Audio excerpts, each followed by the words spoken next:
Israel continues to destroy weapons depots in Syria to prevent them from falling into the hands of Hezbollah. On the night of February the 18th, Israel attacked the airbase immediately after a transport plane unloaded another batch of weapons. Russian and Syrian sources claim the airbase was attacked by both missiles and drones.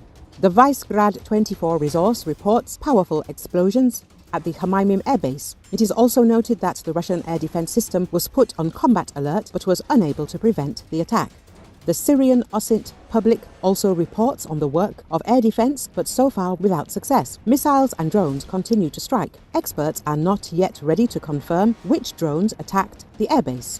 Some Syrian sources also write about an attack on the naval college in Jableh. After Assad fled Syria and power passed into the hands of the HTS group, Israel began launching missile strikes on military depots and bases to prevent weapons from falling into the hands of Hezbollah. Israel has been trying to disrupt the supply of weapons to Hezbollah through Syria by means of airstrikes for many years. However, the Russian military base has not been the target of these attacks. Recall, the Israeli army has constructed 9 military bases along the buffer zone inside occupied southern Syria, extending from Mount Hermon in the Golan Heights to the border triangle in the south. Israel occupied 2 areas in the Syria-Jordan-Israel border triangle following the fall of the regime of Bashar al-Assad, in addition to the occupied Golan Heights. Army radio said that 2 military sites have been built in Mount Hermon and 7 others in the buffer zone inside the occupied Syrian territories since last December, including residential buildings and a synagogue.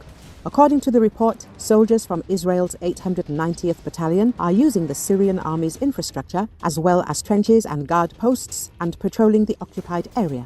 The station claimed that Syrian citizens, including shepherds, are allowed to move in certain areas and cultivate their lands with the Israeli army's permission.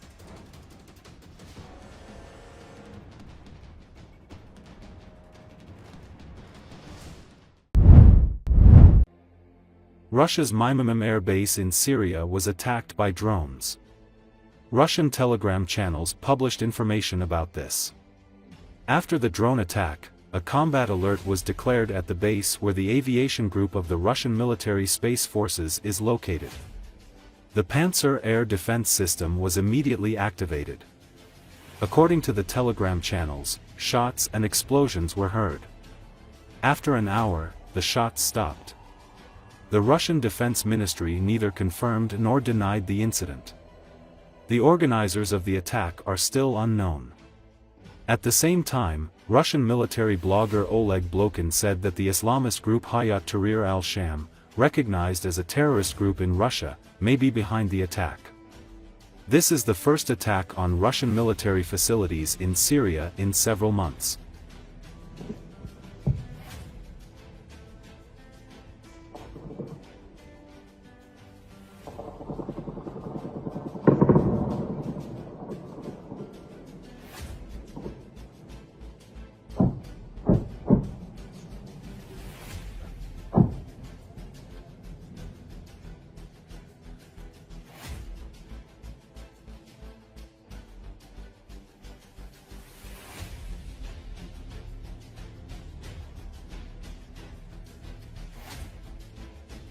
أكبر شهداء حسبي الله ونعم الوكيل.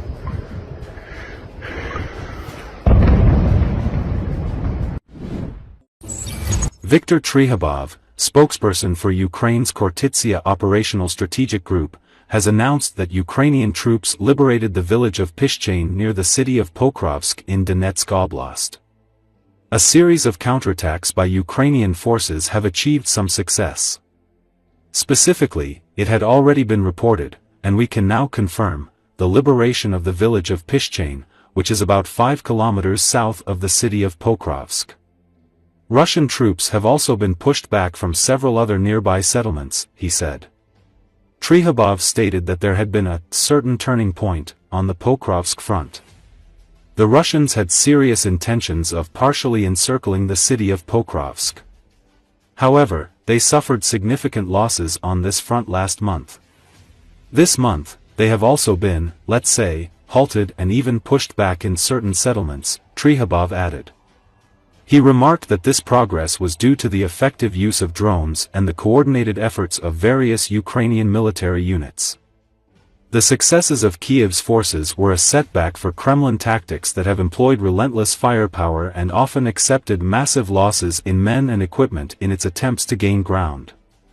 Russian millbloggers confirmed Ukrainian troops in the Pokrovsk sector, the epicenter of a grinding Kremlin offensive since early 2024, advanced more than a kilometer on an 8-kilometer-wide front to break into the Russian-held village of Pischchain in the Donetsk region.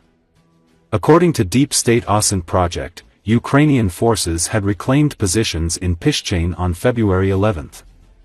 The project also reported Russian advances near Ulikli, Novyi Komar, Preobrazhenka, Andrivka, Zaporizhia village, and Novocherechevat on February 16, and near Zelenivka and Dakhny on February 15.